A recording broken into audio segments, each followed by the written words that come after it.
Ndasubiye kubaramutsa bene data amahoro y'umwami wacu Yesu Kristo abane n'umumwe wese.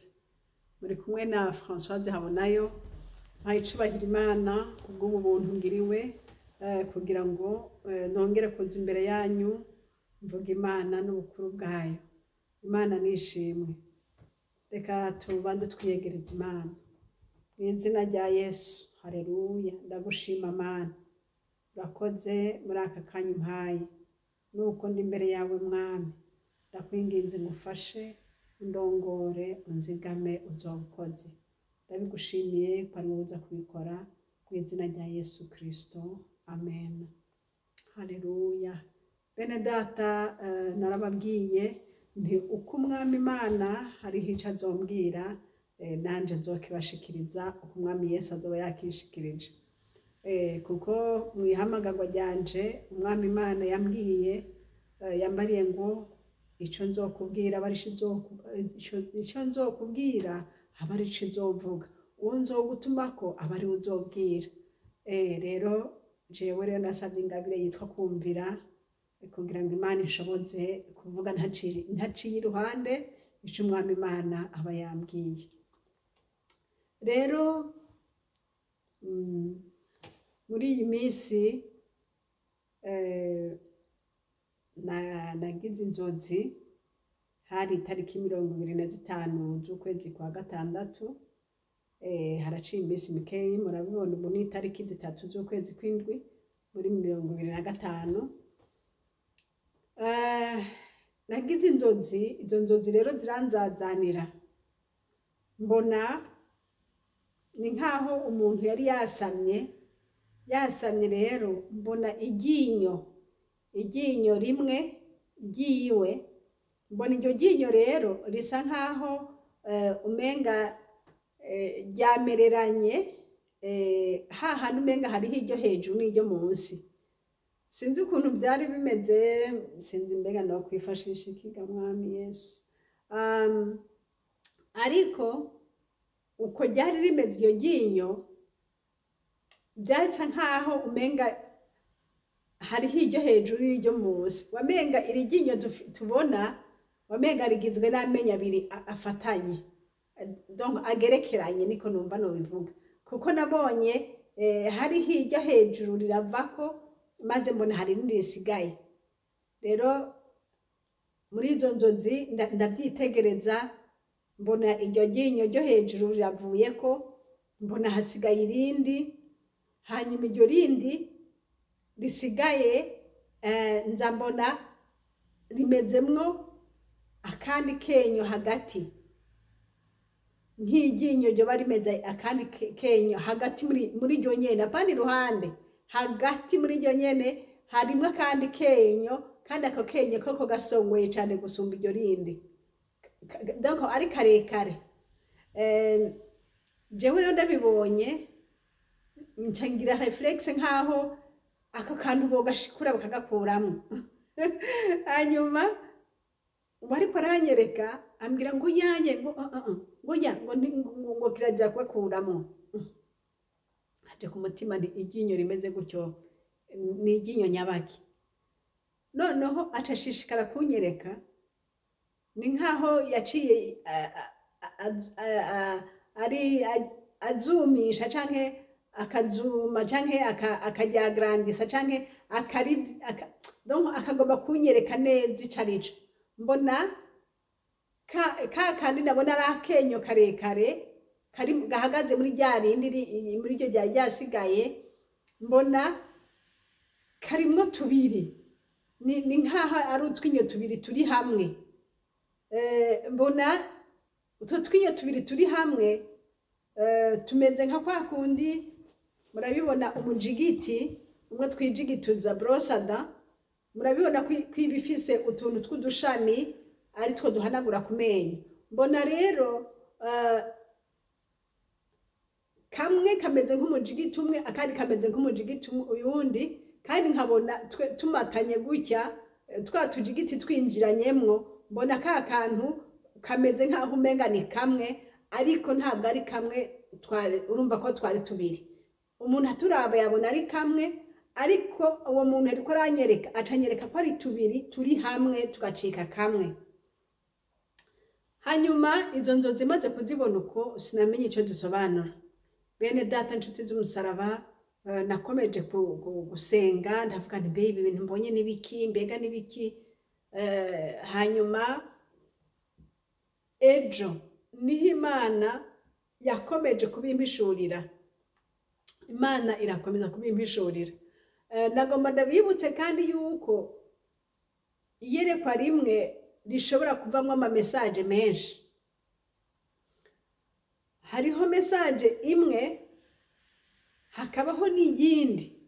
Jewe rero ngomba mvuge message imwe. Hariho message ya ndaba ariko hariho ne message iraba tout le monde. Rero ngomba mvuge iyo message yaraba bose. Iyo message yaraba bose muri iryo ryinyo ni message dusanga mu ijambo ry'Imana. Imana yarambwiye ati iryo ryinyo wabonye, iryo ryinyo wabonye ari rimwe mugabo rikaba rishobora gutandukana, ariko mu bisanzwe ari rimwe. Arambwiye ati iryo ryinyo wabonye, arambwiye ngo ni couple, abubakanye, umugabo n'umugore. Ndavuga nti arambwiye ati umugabo n'umugore Imana yabaremye ari babiri, ariko iyo bamaze kuba umugore n'umugabo baba babaye umubiri umwe.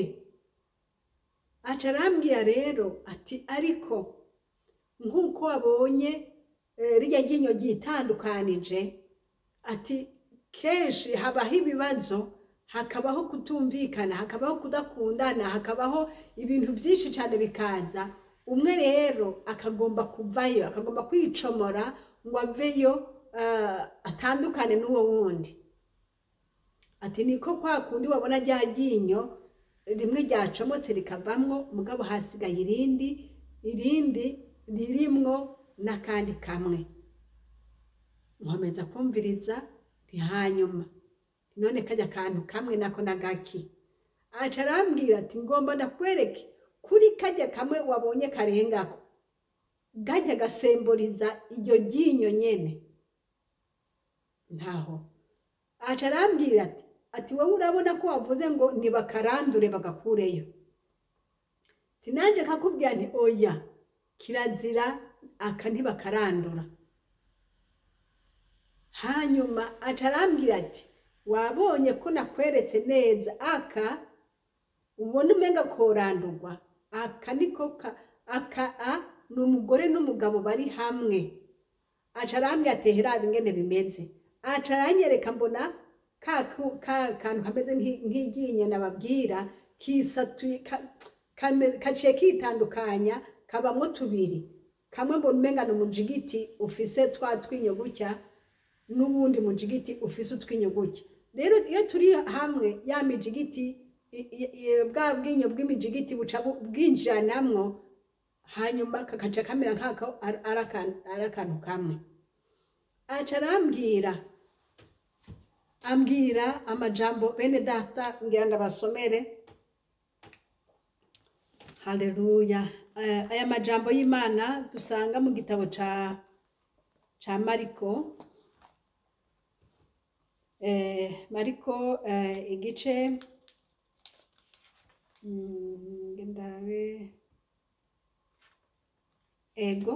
Mariko igice c'icumi.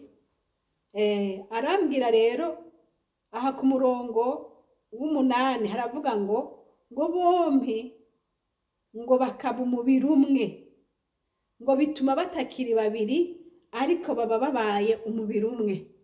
Arambwira rero ati iyo umugabo n'umugore bagize mariage ngo baba babaye umubiri umwe, ngo nka kwa kundi rya ryinyo waribona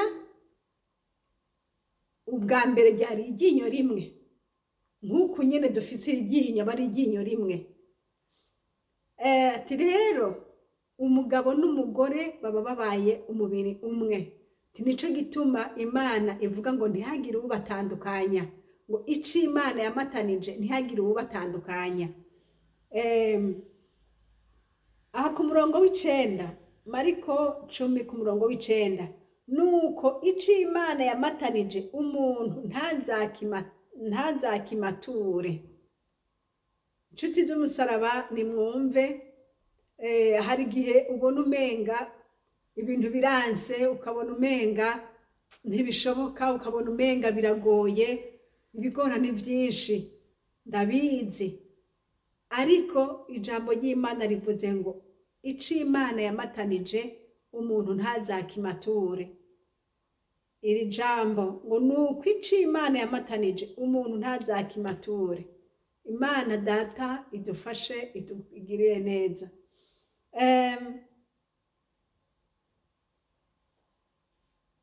Iryo jambo ndaribonye nagize ubwoba cane. Ndibaza none Mana, ibi bintu nyeretse muri iki gihe sinari narigeze kuvyumvira gutya, canke ako karorero k'iryinyo ntako nari nigeze kumenya. Mugabo Imana ukuntu yabinsobanuriye mbona birakomeye cane.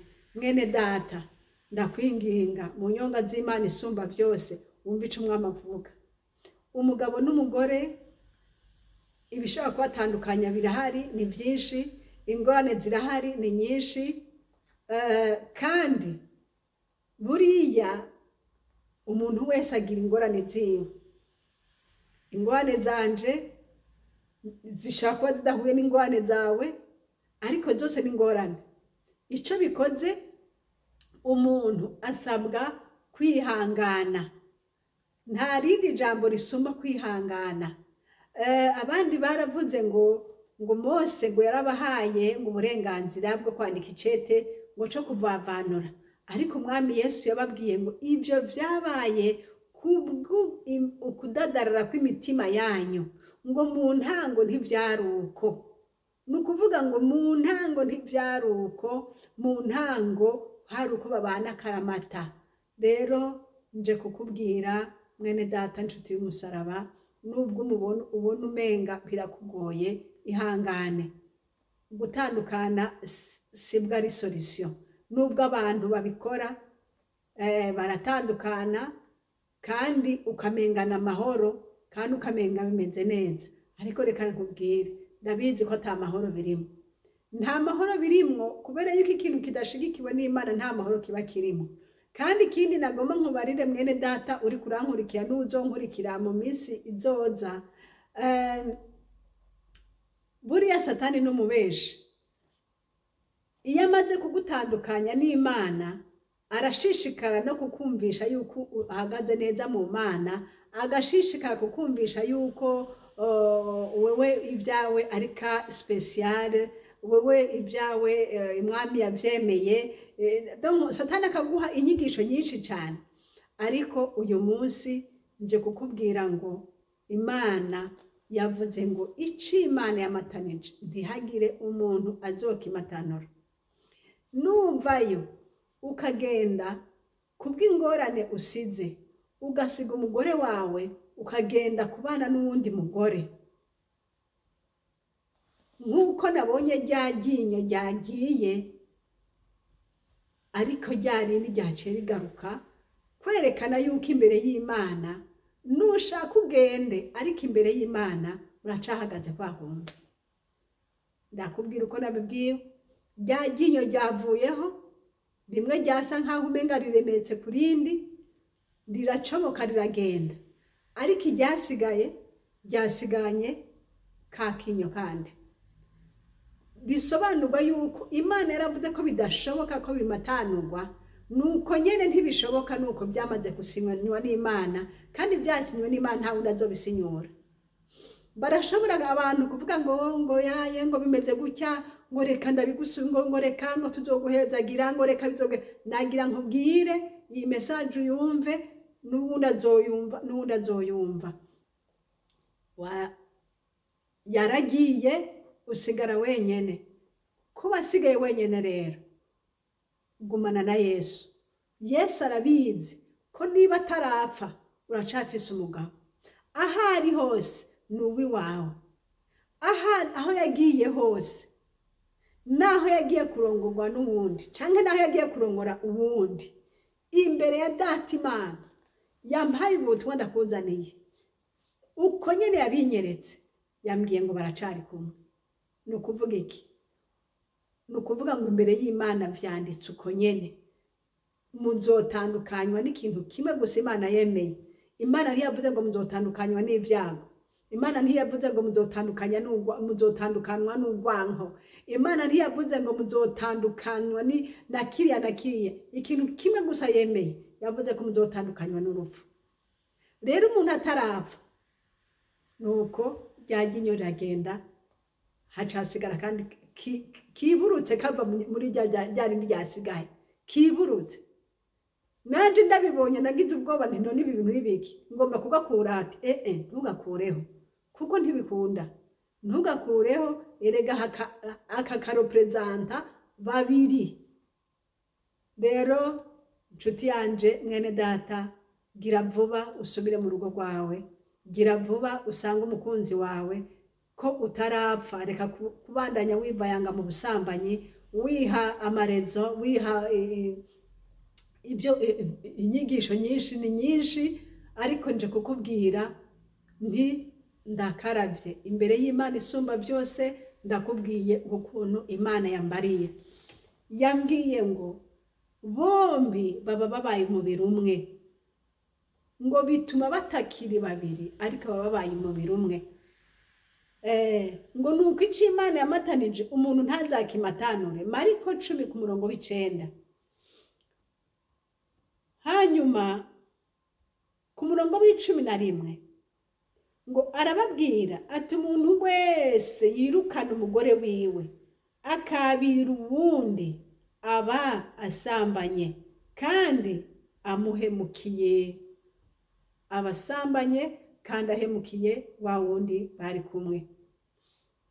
Ngo kandi nawe ubwiwe niyahukana n'umugabo wiwe akabirwa n'uwundi azoba asambanye.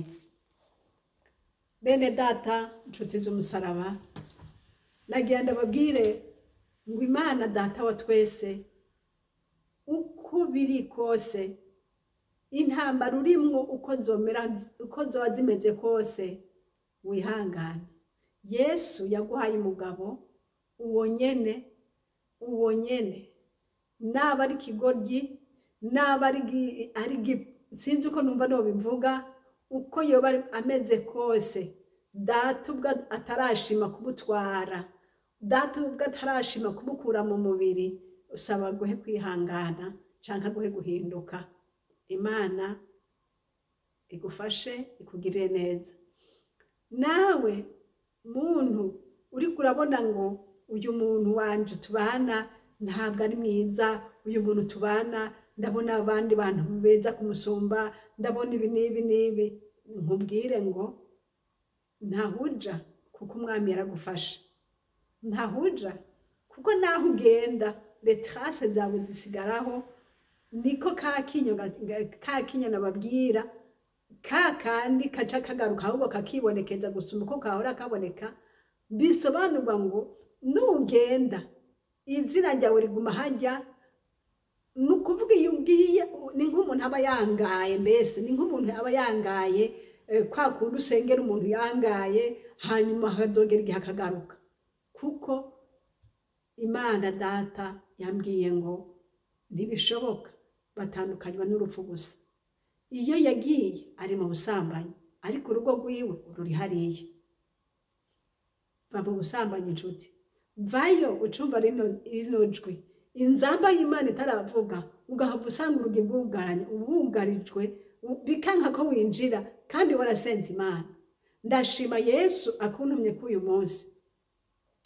Ibi bintu natinya kubivuga kuko nubwo waba wari ubizi ukuntu ntibiba byoroshe kubivuga, ariko izi saha ndi imbere y'Imana ndashimye Yesu yampaye mu butumwa ngo ico Imana yamatanije ntihagire ukimatanura. Naho hoba hariho abantu benshi bagomba kukimatanura, nibarekeraho. Imana yamuguhaye nizo mugukurako.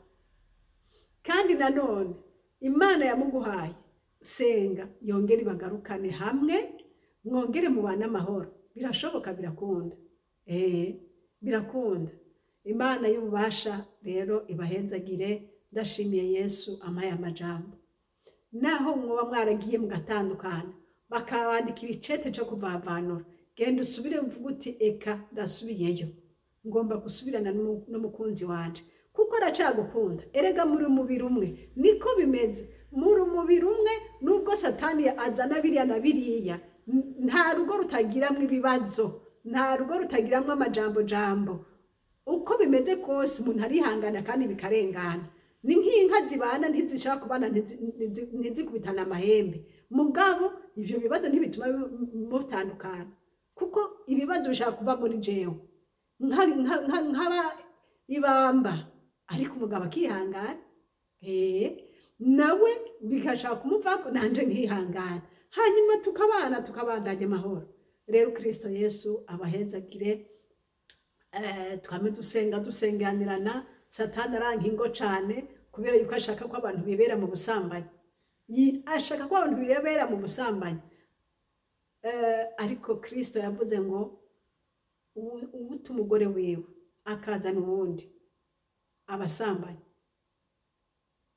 Kandi na wa wundi nawe niyagenda akabana n'uwundi nawe nyine azobasambanyi.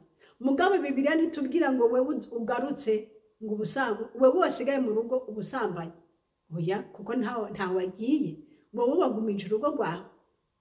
Niba warongoranye